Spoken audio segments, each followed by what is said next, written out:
So welcome everyone. It's such an honor to be here with you again. How many of you were here in February when I was at that one?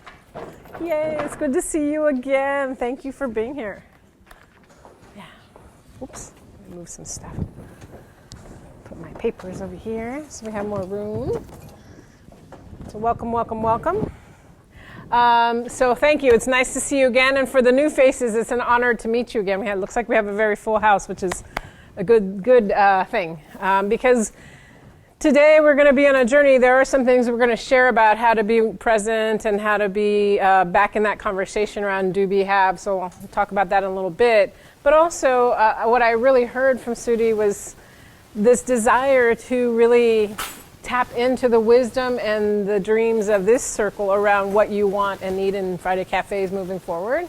That commitment to that value, right, of co-creating, designing with you all. So that's, you being here today is really important because it's going to directly influence what comes in the future. So thank you for being here, making time in your busy lives to have coffee, to be with each other, and to be part of this process today.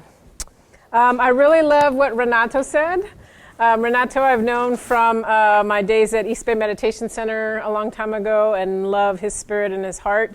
So in the spirit of what he said about bringing our whole selves today, I do want to share a practice to open and close, which I did last time too, around calling the directions. So we're going to call in the energy of the directions to support us in our good work together today. And we'll have an opportunity also to name aloud together at the same time ancestors we want to be in the space with us so that we're doing our best work together and bringing our whole selves, our whole spirits here, including the people that we come from. So, to start by calling directions, I would like to hand one of these out to each table. And if one person, or if more than one person wants to read together, yes, yeah, one per table, wants to help call the directions, I'll wait till those are all handed out. So for those who weren't here with the last time I was here, what we're going to do is face the 7 directions. This is in the Mayan or indigenous way of Central America, different places. Different people call directions different ways, and so there's no one right or wrong way. There's many different ways. So I'm bringing my whole self and my culture. So we're going to stand in a minute, and don't get up yet, and face the 4 directions to honor those directions and ask for that support. And then also Mother Earth and Father Sky. So people can either kneel or they can just point their hands down. That's okay too, like this and like this. And then the last one will be for our hearts, which where all the directions meet. And especially as Renata said, wanting to be in our heart as we're doing our work together. So I'm going to grab my drum. And so do we have a volunteer at each table? Yeah, you've identified yourself? Okay. So we're going to stand up and face this direction. And so let's kind of just go around this. When we go around, we'll just pick a table to do each direction. So we'll start with this table here. And what I'm going to do is I'm going to drum while you're reading aloud that direction. So I'll say the direction, and then you'll read that piece aloud for the group, okay? And you'll catch on as we go. There we go. East. All right. So I was asked to come today and share a few things which I was excited about this opportunity and the things that Carla and Sudi mentioned to me they wanted to have happen today. And a lot of that was about kind of tapping into the wisdom in the circle about what's needed from Friday Cafe for you in the work that you do, but also what you need from your peers, since this is a peer network. But one of the things we wanted to start with was to talk about a journey of self-reflection. So what is strong, now that we have this theme, strong for families, what does that mean for you as individuals? What does that mean for you as a community? So it's a great theme to come into. And so one of the things we talked about when we were chatting on the phone was the last time I was here, we talked a little bit about a conversation that I had with a prior workplace that I was at, where we were talking about how we're really acculturated in the society in the sequence of do, have, be. And I'll kind of go over that again before we go into the meditation. But we're really cultivated here to say, I want to do this job so that I'll have success and then I'll be happy. or I want to do this degree so that I have certification and then I'll be successful. So we're always putting off who we want to be into the future. Our happiness, our success is dependent on something that hasn't happened yet. But the way a lot of Indigenous folks think is we really want to start from the place of who do we want to be? Who do we want to be for ourselves? Who do we want to be for our communities, our families, and in this particular context, who do you want to be for the families that you serve? If we get clear on our intentions and who we want to be for each other and for ourselves, then it's a little easier for us to focus on the doing that's in alignment with that. And then other things that aren't in alignment with that can fall away. And then, well, the natural outcome of that is that we'll have the things that we want. They just kind of, and that was kind of in the video that you left in, which is kind of cool. So taking the time every so often just to reset with our intention and who we want to be can help us really hone down our time and our actions in ways that feel in alignment with what we want to be doing in the world, and will bring us more joy and also help us with our boundaries about what's really in service of what we really want to do in the world. One of my friends said to me recently, how good is our yes if we never say no? And so having that goal point, that compass point of who I want to be helps us to really get clear about what's the doing that's in alignment with that. So I wanted to bring that back into the conversation here because it'll shape a lot of the feedback that you share with Friday Cafe. So what we're going to do right now is just do a short meditation to get present so that we can get grounded in this space. So I'm going to invite you to get seated in your seat in a way that helps you to feel your dignity, whatever that means for you. And I'm going to invite you, if you're comfortable, to close your eyes. If you don't feel comfortable closing your eyes, to perhaps soften your gaze so it's in a point ahead of you on the table with your eyes partially closed, just so that you can not be distracted by things around you. And as you're sitting in a way that helps you to feel your presence and your dignity, to just lower and slow your breath so that you're present in your body. So oftentimes we're up in our heads and we're running around and we're thinking about things that we left at home or things that we have to do later. So we want to get present in our body, in this place, in this time with each other, knowing that we only have this time, right? This community of people in this exact configuration and this exact conversation is only going to happen today. So we really want to be present for it. So again, just breathing deeply, inviting your breath lower and slower in your body. And with every out breath, kind of releasing the things that perhaps are keeping you from being present today. Maybe it's things that you're concerned about. Knowing those are things that we can put down and pick back up when we leave here in a few hours. And as you're breathing in, just breathing in the energy of this place, the people you're circled with, the way that you all serve the community, your intentions for doing good work with community. Being present with your own intention and the intention of those around you, being in gratitude for that. As you're breathing in and out, you might notice places of tension in your body because we carry sometimes our concern or our stress or our worry in our bodies. And if you can, imagine breathing in to those places that perhaps are a little tense, some energy of love and softening. And if it's not softening, that's okay, just being present and sending love to that area. Just like you would perhaps a child who's stressed out. You just want to give them love. You can't always change their conditions, but you can at least let them feel held. So breathe into your bodies the way that you would breathe into someone you're caring for. And as you breathe out, imagine, as we said in the directions, that we're releasing things to Mother Earth, to compost the things that no longer serve us. So if there's something that can be released in your out breath, whether it's tension or pain or worry, or even just things that are distracting you from being here in this moment right now, just releasing those out so we can be more present today with each other. And imagine as you breathe in and out that you're being supported by this chair, you're being supported by Mother Earth, and imagine that your feet have roots going down into the earth, and that she's nourishing you through those roots just like a tree is nourished, that she loves all the things that you're doing to help families and communities, and she wants to support you. So she's sending all this love and energy through the roots of your feet so that you're nourished and held just like a tree would be to grow those branches and those fruits that serve and nourish others. Then also imagine as you're breathing in, energy coming in through the crown of your head, from up above, from the sun, from the moon, from our ancestors, from creator or spirit, in whatever term you might know, creator or spirit, that there's white light coming through the crown of your head, coming in and nourishing your body as well, knowing that we're supported by so many things in the world, by the food that we eat from the earth, but also by those ancestors that we called in that watch over us and guide us in the best ways that they can.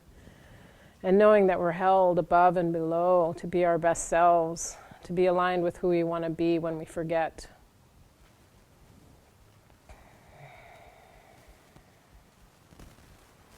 As you're breathing in, just imagining all that white light coming in through your feet, coming in through your crown, and bringing love and tenderness and compassion and support to all those parts of our bodies that perhaps came in here a little bit tense, a little bit tired, a little bit worried. And knowing that this is always available to us, we can always take a moment to stop and breathe and welcome in the things that we deserve. As we give care to others, knowing that we are deserving of caring too, so that we can be our best selves, so that we can put on our oxygen mask first before we tend to those around us.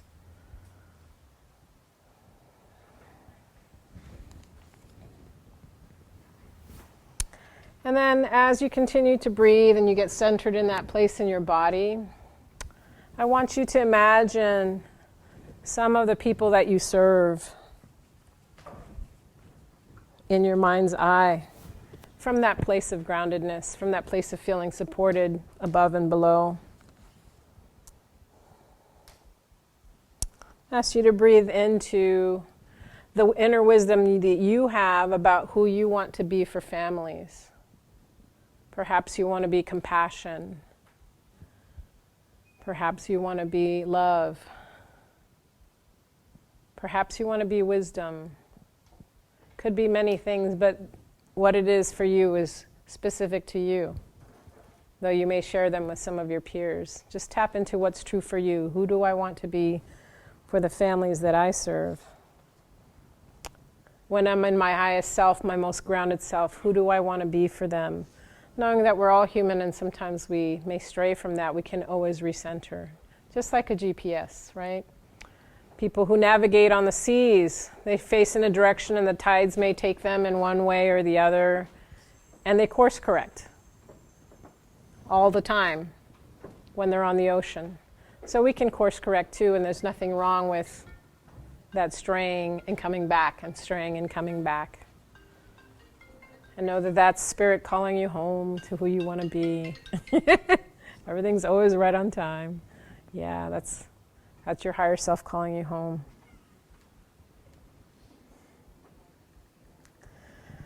So I'm going to invite you to take 3 long, deep breaths before we come out of our meditation with each other. So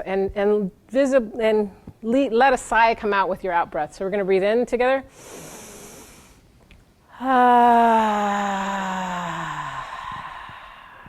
Second breath.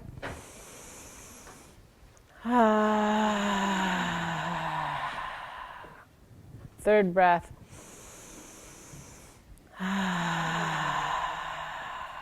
I'm going to ring the bell, and when you feel ready, you can open your eyes.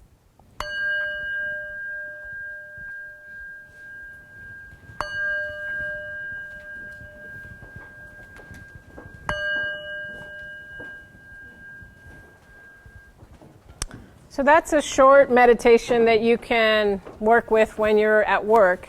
But what we really want to do in this moment, I'm going to ask you to take one of the cards that's on your table. There's little index cards and a pen. And whatever came up for you in the meditation around who you want to be for families, scribble a few notes down because you're going to be sharing with each other. Scribble a few notes down so you don't lose it as you're sharing with each other. About what came up for you. Who do I want to be for families? When I'm in my highest and most grounded self, who do I want to be for families? And take a minute or two right now to write down what notes came up for you, because we're going to get into groups and share, and we don't want you to lose that as you're waiting for your turn. Who do you want to be? Not what you want to do, but who you want to be for your families. You can write do's if they're in alignment with who you want to be, but really focus on who you want to be for your families when you're in your most highest and grounded self, when you feel supported, when you have your oxygen mask on. And as you continue to write, I'll also just put in the question, what does being strong for families mean to me personally?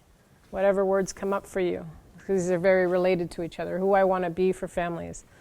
If I'm strong for families, what does that look like? What does that mean to me?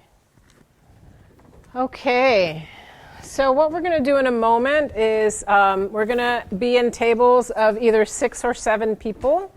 If you have a table that's a group of 8, I'm going to ask for one of you to move to another table to make it 5 or 6 or 7, because we have some tables that are 5 and some that are 8, and I think the tables were originally designed for 7, and just so that in our sharing we're ending around the same time. We don't want somebody sharing longer when the other table's already done. So I'm not trying to break you up. You're going to actually be moving around a lot today in your tables because we want you to meet other people. So this first round, you're going to move in the next rounds anyway, so don't get too attached to each other. Love each other all. There's lots of beauty in we'll learn things from each other when we push ourselves to meet new people too. So in a moment, I'll ask you to move if you're in a group of 8 to either be 6 or 7. Every table should be 6 or 7 if possible. And not below 5 for sure. And so what you're going to do is in a moment, each table is going to get one of these boards. So the council is really interested in knowing what you think about what strong family means for you individually. So that can be collected and gathered and talked about by the council. And then later in the afternoon, we'll also be doing some questions about what support you want. So that's coming later too. So make sure that when you're meeting in your circle, you're working with the right side, because you're going to work with this side right now and this side later. And these will be collected and gathered. So on this sheet, you'll see that it says, what does strong families mean to me? Who do I want to be with families? And so you're going to, in a moment, get into your tables. Each group will get one of these. There's also a box of Crayola markers that you can use to scribe. I'll ask that someone, either one person or 2 people, depending on how you want to do it, somebody needs to volunteer to be the scribe. So each person will get a few minutes to share what their response to these 2 questions that you scribbled on your card right now. And then when the bell rings, I'm going to encourage you to wrap that up and let the next person go. And I'll ring the bell every few minutes so you don't have to keep track of time in your group. But I will ask that the scribe write down things on here with the markers so that we have some capturing to go back to the council about this really important information that they want. The other thing I'll say is whoever the scribe is, if someone could generously in your group take over when they're sharing so that they can be really present when they're sharing and not distracted, that would be really lovely to make sure that that happens for the scribe as well. And feel free to use the markers however you want. You can stick with one color. You can be all rainbowy. It's up to you. I trust your creativity. But to make sure that you have space in here to capture everybody in your circle, right? You want to don't write so big that you do the first one and there's no room for anybody else. So kind of think about that if you're the scribe, making sure you have room for everyone. It doesn't have to do it in whatever way feels right to you. It doesn't have to be bulleted and numbered or anything like that. Just whatever comes free to you. Okay? Do people have questions before we get into the groups about this? Okay, so everybody will get one board. You can prop it up on a chair. You can put it on the table, whatever makes sense to you about whatever the scribe wants. That will make it easier for them. Go ahead and scribe it. And make sure you're on the side that has the 2 questions. What does strong families mean to me? And who do I want to be with families? So thank you, everyone, for taking that time. It looks like there were some really great conversations that happened at your tables, which makes me really happy. and a lot of exchange about who you want to be. I imagine that some of you had some resonance with your peers at your table, or probably peeked over at other tables and said, hey, that one too. Yeah. So it's really great to be in community, to nourish each other, because when we go back out into our lives, sometimes we're alone serving, and to remember that we're part of this community that really wants to love and serve families, communities in really intentional ways, to come back to that grounding that you're not alone in this work. You have each other, you have the Friday Cafe staff, you have your ancestors, you have Mother Earth supporting you in the work that you're doing, and you're not alone. So one of the things that we're going to give you, which I'll give kind of closer to the end, because I know when we give paper we get distracted, is I mentioned last time I was here that I'd written a book on mindfulness for beginners. And it's an edited book, so there's chapters from different people. And one of the people that wrote a chapter that I asked to write a chapter is a friend named Maya Dwyer. She used to be the director of Buddhist Peace Fellowship, so she did a lot of social justice activism through the context of Buddhist community. And one of the chapters that she wrote was about, I'll give you the title, Supporting Others Who Need Help. So she wrote this in the context of people who are caregivers, who serve community, who are activists. Just how do we support others in the world without burning out? How do we have compassion for others without losing compassion for ourselves in the process? Because this work can be really hard. How do we take care of ourselves when sometimes really heavy, intense things are being shared by the communities that we serve, and having to hold the intensity of holding space for these people we love, and not always having the capacity to change the external conditions, just being able to do what we can in that moment.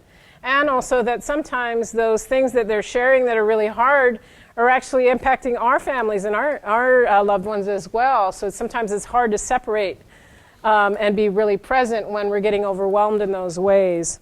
So the chapter she wrote is really about being really aware that compassion is a natural human being element in the world. To be able to hold compassion for others is just a human thing. And also that mindfulness can be really helpful in that process, so that we're not getting overwhelmed, so that we're not getting burned out, and so that we can really be present for other people and not get lost in our own emotions when things are coming up. And also she talked a lot, I think, about how not to get overwhelmed with anxiety and fear, and how to understand the difference between empathy and compassion. So empathy is a precursor to compassion. We have to have empathy in order to have compassion.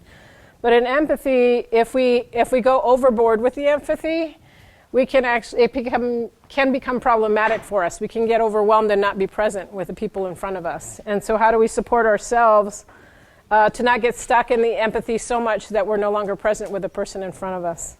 And then, so when you feel compassion for someone suffering, you may have a sense of what they're feeling and may relate to something you've done, and how do you keep your story separate from theirs so that you don't lose the capacity to be present with them.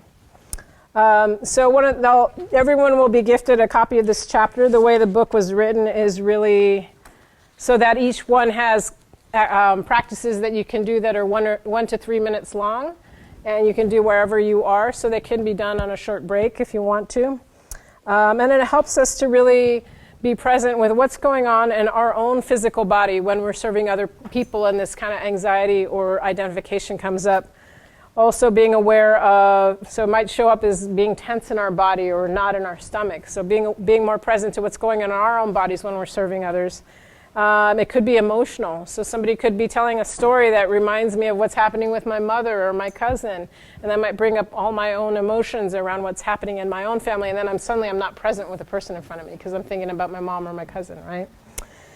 And then the practices also can help with thinking about mental capacities too. Like sometimes mentally we check out because of what's going on in the sharing. So learning. Somebody once shared this really interesting analogy for me about when I'm serving someone or I'm listening to someone's story in circle, because I do a lot of women's circles. How can I be aware of the two TV screens? Meaning, this is the TV screen of my life, my emotions, my body, my feelings, and being really present with what those things are, not making them right or wrong, not judging them. They're just what they are in that moment, right? It changes for us all the time.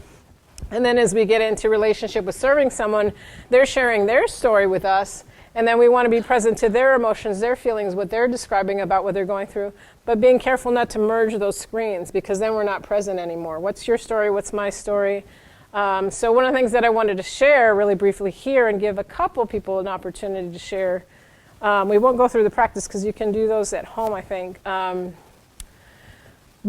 So as a curandera or a healer person, when I'm seeing someone, I'm really present in the plática to listening to their issues, what's going on in their life, letting them have a free, non-judgmental space to talk about what's happening for them. That's a big part of being a healer in that tradition.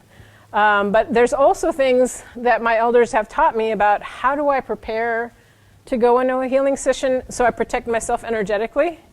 How am I holding responsibility for my energy while I'm in that healing session? Because they may be releasing a lot of heavy energy in the session with me. And then how do I kind of cleanse or release energy once they've left so that the next person that comes to see me, I'm not carrying all that heavy energy while I'm seeing them. And so I'm going to share a few things that I do, but I'll give an opportunity because I think there's wisdom probably in the room. So one of the things I do is I smudge. So we work a lot with plant medicine. So I smudge with white sage or sweetgrass or yerba santa. Those are plants for helping to remove negative energies.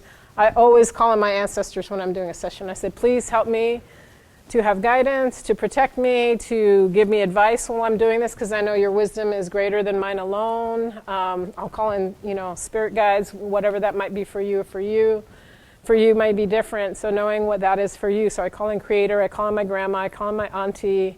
I call in the partnership with the plant medicines that we're working with when we're doing the limpia. And then the other thing I do is after every session, I go to the sink and I wash my hands in the water. And I bow to the water first when I turn it on. I say, thank you, sacred waters, for helping me release anything that does not serve me anymore, that's mine, that I need to release. Also, thank you for helping me release anything I may have picked up from someone else that isn't mine to carry. And I wash. And some people I know wash with plain water. Some people I know wash with salt water. They put water and put a little bit of Himalayan sea salts in there because it's known to release energy too. But it's important to me because then the next person who sees me, I'm not carrying all that angst about the person I just saw earlier who perhaps was dealing with a very serious problem. And then I smudge my space after they leave too, so that whoever's coming in isn't coming into a space with heavy energy either. So those are some of the things that I do, but I know that people do different things. Some people use prayer, some people use other ways of clearing. So I want to give an opportunity for a couple of people to share because I think it's important to see that your peers are doing things to be responsible for their energy when they're working with people. So that if you have that practice, you might go, woohoo, I do that too. Or if you don't have a practice, is to listen to what some possibilities are and figure out what practice you want for you. It could be the mindfulness and the meditation and clearing away. So I want to give an opportunity for anyone who feels brave to share a little bit about how they stay grounded while they're seeing people, before, during, after, whatever works for you. Uh-huh. Well. So I'm going to transition us to the next section, but thank you, because I think it's important to recognize that we have to have energetic responsibility for ourselves when we're in this kind of work. And sometimes it's helpful to hear from other peers what they're doing because it gives us ideas about what we might do. And if we're not doing that, to just experiment a little bit with what works for you, because what works for one person is different for another person. Good wisdom in the circle. And then I want to read this quote from Jack Kornfield, who's a Buddhist teacher. If your compassion does not include yourself, it is incomplete.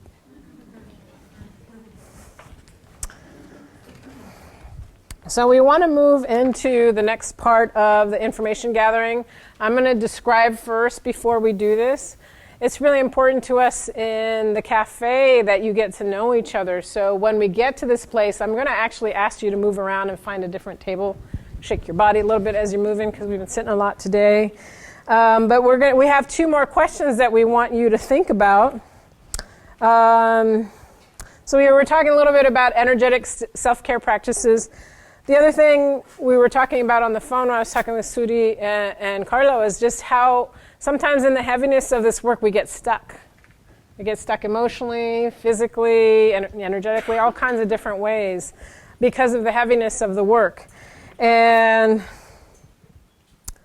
So it could be that we're getting enmeshed in their stories. It could be that we're just overwhelmed and we need a break to take care of ourselves.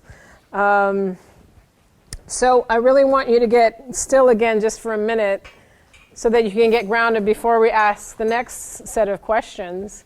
And you might want to have your card in front of you and flip it over so you can write some more notes down so that when we're sharing, you have time to, you don't have to remember everything while other people are sharing. Okay, so I'm going to invite you to get still again and breathe really deeply so you can get grounded in your body again. Get grounded in your wisdom, not so much in your head. So just breathing really deeply.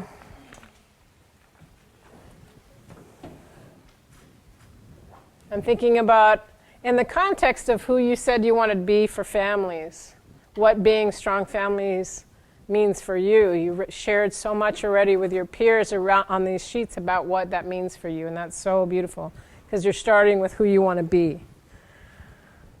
So as we move in and you're breathing in, we're thinking about what we want to do for families from that place of being who we want to be. I want you to breathe in and think about some of the things that challenge you in the work. In the context of who you want to be, what gets in my way of connecting with families and staying present? Just breathing into that wisdom within your own body. There's no right or wrong here. There's no judgment. We're just reflecting for ourselves. What gets in my way of connecting with the families and staying present in who I said I want to be? This is a supportive, loving space. Remember our agreements and our values of no judgment, of being curious about ourselves and each other and supporting ourselves in this work. And as you breathe in and out, also thinking to be strong for families, what are some of the supports, tools, strategies, topics of discussion that I need from Friday Cafe? We have 8 more cafes coming. What might I ask them to provide here so that I can be who I say I want to be, so that I can help release some of the things that get in my way of connecting with families and staying present? As you're breathing in and thinking about your intentions of being strong for families, how can your Friday Cafe peers support you? What type of interactions do you want with them that you're looking for in Friday Cafe? So there's both what topics and discussions and tools and strategies you want here, but then how do you want to interact with each other so that you can be your best selves as a community? What interaction do you want with your peers when you come here? So I'm going to ring the bell and invite you, if you haven't already, to start writing some of those things down for yourself. And I'll keep saying the questions over and over again so it can help jog your memory. What gets in my way of connecting with families and staying present? What keeps me from being who I say I want to be?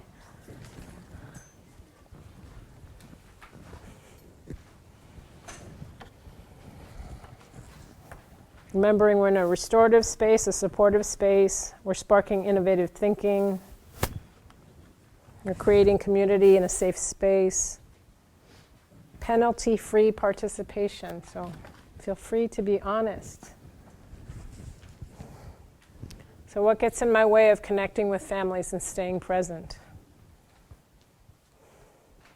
To be strong for families, the supports, tools, strategies, topics of discussion I need from Friday Cafe are,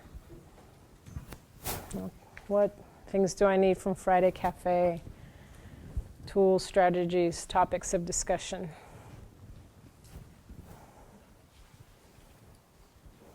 Given my intention to be strong for families, my Friday Cafe peers can support me by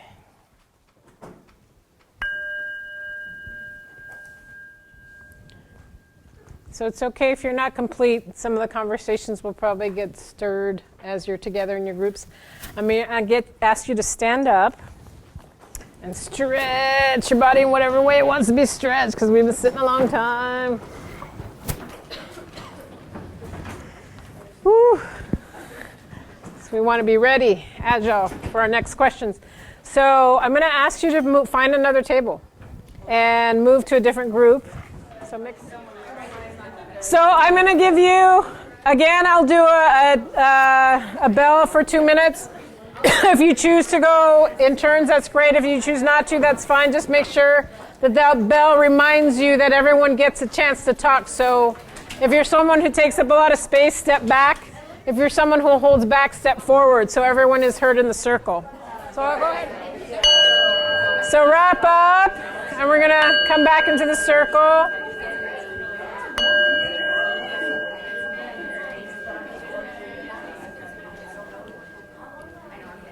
Good energy in the room, lots of good thoughts and ideas. It's lovely to see. So as we come back together, I want to thank you because there's this lively conversation at all the tables, which is really exciting. And you know what Carla and Sudi have told me is that the council is going to go back with this information. So we're going to take all this back. The council is going to be sitting particularly with these questions of, to be strong for families, what do I need from Friday Cafe? What tools do I want? So this is really going to help shape what's happening in the next 8 cafes. And then also looking into that information that people have about how do you want to work with each other in this space? How do you want to network? What do you need from each other? Using the space strategically in the ways that make sense to you. So thank you for taking the time for being here today and for really sharing what's important and coming up for you to be your best self in the work that you're doing and to support each other as a community. So I want to give an opportunity just for a minute or two to have people shout out a few things about what they want from Friday Cafe. Not whole sentences, but just popcorn style. Name one thing that was listed on your board. And